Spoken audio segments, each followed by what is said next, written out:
அஸ்ஸலாமு அலைக்கும் வரஹ்மத்துல்லாஹி வபரகாத்துஹு. அன்புக்குரிய இஸ்லாமிய சொந்தங்களே, அருமை உறவுகளே, நம்முடைய வாழ்க்கையில் நெருக்கடிகள் கூடுகிறது. பல நேரங்களிலே நாம் சம்பாதித்த சம்பாத்தியங்கள் பற்றாக்குறையாக இருக்கிறது. அது மட்டும் இல்லை, பல்வேறு விதமான பொருளாதார சிக்கல் ஏற்படுகிறது. கை நிறைய 6 டிஜிட்டில் 7 டிஜிட்டில் சம்பளம் வாங்குபவர்களாக இருந்தாலுமே கூட பொருளாதார நெருக்கடியிலே பல சமயங்களிலே சிக்கிக்கொள்ளக்கூடிய சூழல் ஏற்படுகிறது. இதுவெல்லாம் எதனால் நடக்கிறது? நான் பின்னால் ஒரு 10 விஷயம் சொல்லுகிறேன். அந்த 10 விஷயத்தில் ஏதாவது ஒன்று நம்முடைய வாழ்க்கையில் நிகழ்ந்து விடுமையானால் அல்லாஹ் பொருளாதாரத்தில் நெருக்கடியை தருகிறான். அதில் இருக்கக்கூடிய பரக்கத்தை போக்கிவிடுகிறான். நிறைய சம்பாதித்தாலும் கூட குறைவான, அதாவது குறையுடைய மனதிலேயே அல்லது குறையுடைய சூழலிலேயே வாழ்க்கை நகரக்கூடிய ஒரு நிலைக்கு அல்லாஹ் தள்ளிவிடுகிறான்.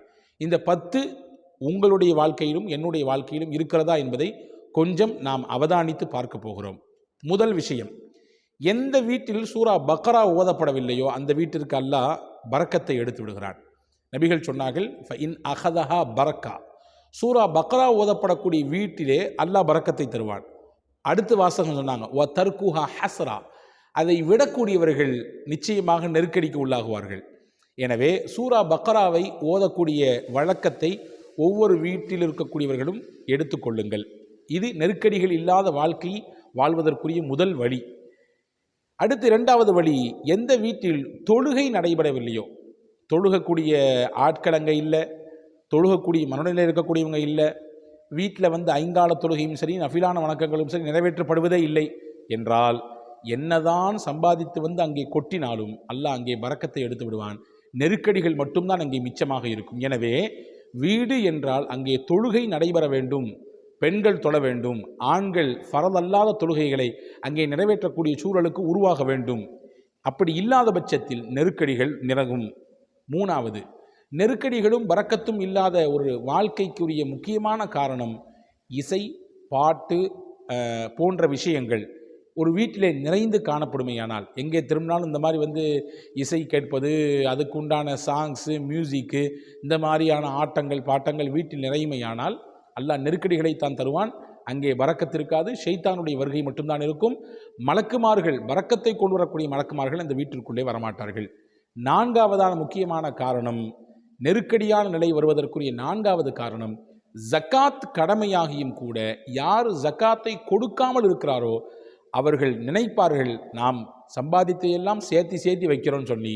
ஆனால் அது சேர்மானம் இல்லை, அது சேமிப்பு இல்லை. அதன் மூலம் அவர்களுக்கு நெருக்கடிகள் தான் வரும்.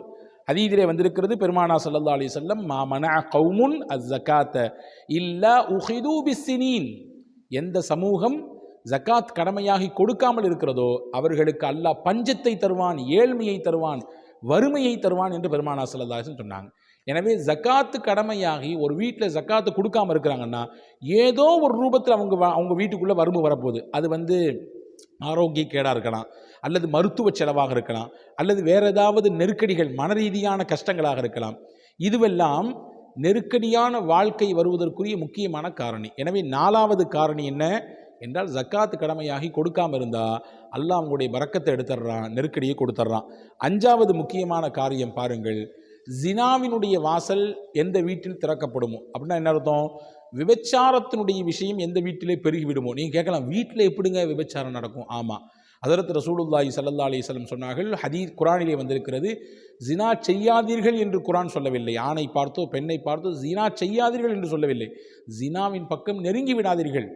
லா தக்ரபு ஜினா, ஜினாவின் பக்கம் நெருங்காதீர்கள். அதற்கு எது உங்களை நெருக்கி கொண்டு போகும்? பார்வை கொண்டு போகும், பேச்சு கொண்டு போகும், அதை நோக்கி நடக்கக்கூடிய நடை உங்களை கொண்டு போய்விடும்.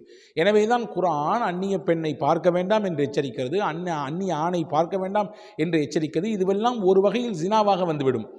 இந்த ஒரு சூழல் எந்த வீட்டில் இருக்கிறதோ அந்த வீட்டுக்கு நெருக்கடிகள் வரும் என்று குர்ஆன் நம்மை எச்சரிக்கிறது. இது 5வது விஷயம். 6வதாக, எந்த நபர் அதிகமாக பொய் சத்தியம் செய்வாரோ, எந்த விஷயமானாலும் சரி, வியாபாரத்தினுடைய கொடுக்கல் வாங்கினாலும் சரி, வாங்கலாக இருந்தாலும் சரி, அல்லது இன்ன பிற விஷயங்களானாலும் சரி, எடுத்ததுக்கெல்லாம் பொய்யா சொல்லிடுவார். எதையாவது சொல்லிவிட்டு அது நம்ம சத்தியமாக செஞ்சிடறாங்க அப்படின்ட்டுருவார். ஆனால் அந்த சத்தியத்தை நிறைவேற்றாமல் போய்விடுவார். அவருடைய இந்த விஷயத்திற்காக அல்லாஹ் அவருக்கு கொடுத்த அந்த பொருளாதாரத்திலே நெருக்கடியை தருவான், அவருடைய அந்த பரக்கத்தை எடுத்து விடுவான். இது நபிகள் ஸல்லல்லாஹு அலைஹி வஸல்லம் சொல்லக்கூடிய விஷயம். இது 6வது செய்தி. 7வதாக, எந்த வீட்டிலே ரிபாவினுடைய வாசல் திறந்துவிடப்படுகிறதோ, வட்டியின் வாசல், இன்னைக்கு கால சூழலில் வட்டி என்பது ஒரு பெரிய குற்றமே இல்லை என்பது போன்று உண்டான சூழல் உருவாகி இருக்கிறது. எங்கே பார்த்தாலும் திரும்பினாலும் இஎம்ஐ போட்டு நம்முடைய பொருட்களை வாங்கி கொள்ளக்கூடிய சூழல்.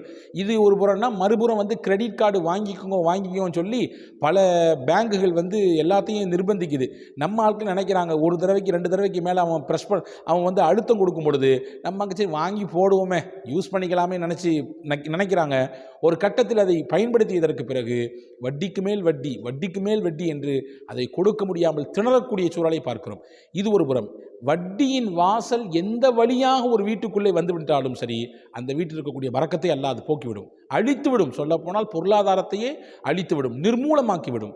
அல்லாஹ் சொல்கிறான், எச்சரிக்கிறான், யம்ஹகுல்லாஹு ரிபா, வட்டியை நான் அழிப்பேன் என்கிறான். அழித்தால் அல்லாஹ் சொல்லும் வார்த்தை இது, நிச்சயம் அல்லாஹ் அழிச்சிருவான். எப்படி அழிப்பான்? நெருக்கடிகளை கொண்டு அழிப்பான், அல்லது நோய் நொடிகளை கொண்டு அழிப்பான், இல்லது இன்ன பிற மனக்குறைகளை கொண்டு கஷ்டத்தை ஏற்படுத்தி ஒன்றுக்கு மேலே ஒன்று என்று அந்த மாதிரியான சூழல் ஏற்பட்டுவிடும். எனவே நெருக்கடிகள் நீங்க, அதே நெருக்கடிகள் ஏற்பட பரக்கத்து நம்முடைய வீட்டிலிருந்து எடுப்பதற்கு 7வது காரணம், எந்த வீட்டுக்குள்ளே வட்டி நுழைந்து விடுகிறதோ, அது எந்த ரூபத்தில் நுழைந்தாலும் சரிதான், அங்கே நெருக்கடிகள் ஏற்படுவதற்கு அதிக வாய்ப்புகள் இருக்கிறது. 8வது, எந்த வீட்டில் உறவுகள் அனுசரிக்கப்படவில்லையோ, எந்த வீட்டில் அல்லது எந்த நபர் தன்னுடைய உறவுகளை பேணவில்லையோ, உறவுகளை முறித்து கொள்கிறாரோ, உறவை துண்டித்து வாழ்கிறாரோ, அவருடைய வீட்டிலும் அல்லாஹ் தஆலா பரக்கத்தை போக்கி விடுவான், நெருக்கடிகளை கொடுத்து விடுவான். இது 8வது விஷயம். 9வது விஷயம், யார் அதிகமாக பொய் சொல்லுகிறார்களோ, பொய் என்பதும் கூட இன்னைக்கு சர்வசாதாரணமாக ஆகிவிட்டது இல்லையா? ஒரு ஃபோன் எடுக்கலை, ஏங்க நான் உங்களுக்கு ஃபோன் போட்டேன் எடுக்கலை ஏங்கன்னு சொன்னால், இல்லை சூழல் சரியில்லை எடுக்க முடியலன்னு சொல்லிடலாம். அல்லது அந்த நேரம் எனக்கு எடுக்க முடியலைங்க, ஏதோ ஒரு சந்தர்ப்பம் சொல்லி தவிர்ந்துடலாம். ஆனால் அதுக்கு ஒரு பொய்யை சொல்லி இன்ன காரியம் அன்ன காரியம் அதனால தான் எடுக்க முடியல அப்படின்ற ஒரு சூழலை பார்க்கிறோம் இல்லையா? அப்போ பொய் என்பது சர்வசாதாரணமாக ஆகிவிட்டது. யார் அதிகமாக பொய் சொல்கிறாரோ, எந்த குடும்பத்தில் அதிகமாக பொய் சொல்லக்கூடிய பழக்கம் இருக்கிறதோ, அல்லாஹ் அந்த குடும்பத்திலிருந்து பரக்கத்தை எடுத்து நெருக்கடிகளை தந்து விடுகிறான். இது 9வது காரியம். 10வதாக, யாருடைய வாழ்க்கையில் தனிமையில் அதிகமாக பாவம் செய்யக்கூடிய சூழல் உண்டாகிவிடுமோ, அல்லாஹ் பரக்கத்தை எடுத்து விடுவான். யாரும் தான் பார்க்கலையே, வீட்டில் தான் யாரும் இல்லையே, நம்ம தான் வெளியூரில் இருக்கிறோமே, நம்ம தான் வெளிநாட்டில் இருக்கிறோமே, இங்கே இந்த பாவத்தை செஞ்சால் யார் பார்க்க போகிறா?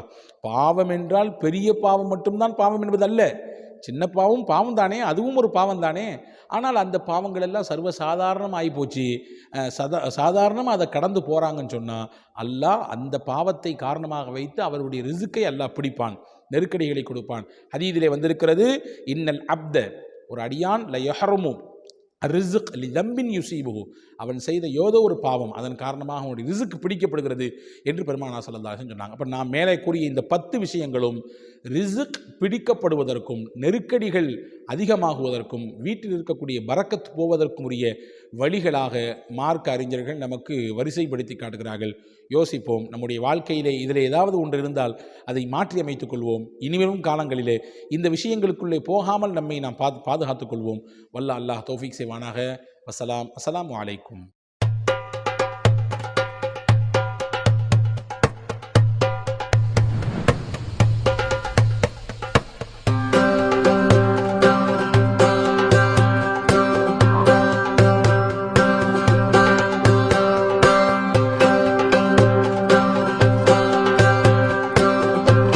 Kareem's Biryani Paradise at Liberty and Catering Services, கோடம்பாக்கத்தின் அறுசுவை அடையாளம்.